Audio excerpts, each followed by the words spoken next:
Assalamualaikum warahmatullahi wabarakatuh. Perkenalkan, saya Rina Safiani, ATLM Puskesmas Rasima Ahmad, Kota Bukit Tinggi. Pada kesempatan ini, saya ingin memperkenalkan inovasi Puskesmas Rasima Ahmad dengan nama ID Plasma. Itu ID Plasma, ingatkan dan edukasi pasien labor serta masyarakat untuk cek labor. Yang melatar belakangi ide plasma ini adalah yang pertama, rendahnya kunjungan laboratorium pada tahun 2021. Yang kedua, analisa data lab menunjukkan pemeriksaan yang banyak adalah pemeriksaan gula darah dari pasien DM. Yang ketiga, belum adanya register khusus untuk pemantauan pasien DM. Yang keempat, kurangnya jumlah pemeriksaan labor akan berhubungan dengan rendahnya capaian program TB, AAA, dan HIV. ID plasma merupakan suatu upaya dari petugas labor untuk selalu mengingatkan dan mengedukasi pasien DM untuk rutin kontrol memeriksakan gula darah dengan cara membuat register pasien DM beserta nomor telepon. Kemudian petugas mengingatkan pasien untuk cek labor pada bulan berikutnya.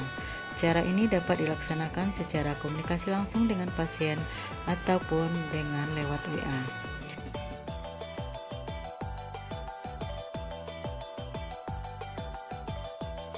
Di sini saya juga berkolaborasi dengan teman-teman PJ program dalam meningkatkan capaian kinerja UKM, seperti melakukan pemeriksaan AAA di kelurahan dengan tujuan adalah mendekatkan akses ibu hamil dengan layanan labor.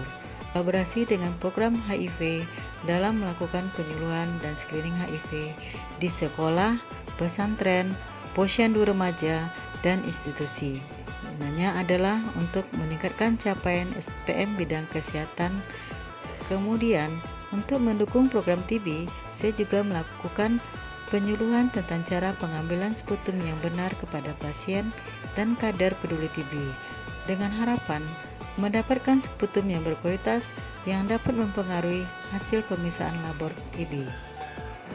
Hasil dari ID plasma ini dapat dirasakan jadi peningkatan jumlah pemeriksaan laboratorium pada tahun 2022 sebesar 63%. Adanya register khusus untuk kontrol pasien DM adalah memberikan dampak positif terhadap capaian indikator SPM bidang kesehatan, yaitu meningkatnya pelayanan ibu hamil sesuai dengan standar, pelayanan kesehatan penderita diabetes mellitus, pelayanan kesehatan orang dengan TB, dan pelayanan kesehatan orang dengan risiko HIV.